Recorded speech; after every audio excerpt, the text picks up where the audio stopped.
I met Paul 7 years ago on a week-long Kodiak kayak course that we were doing for the youth. Because many of us didn't know each other, the very first night the facilitator of that course got us together and paired us up with the people that we didn't know.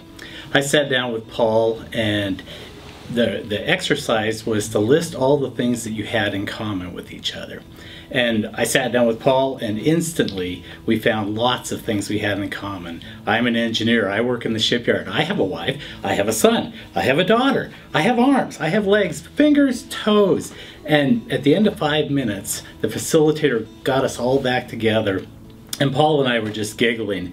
And the facilitator said, "Okay, how many of you in this group had 2 things in common with the person you met?" And everybody raised their hand.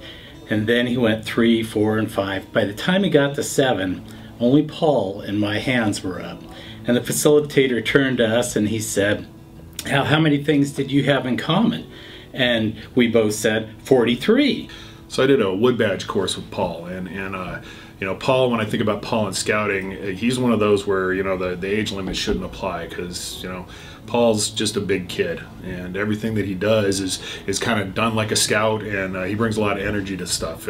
Every time we work on something together, he's always running around hauling stuff, dragging stuff everywhere, clowning around. He's a constant skit that's happening, and he just reminds me of being with an adult scout, and I think that's one of the great things that he brings to scouting.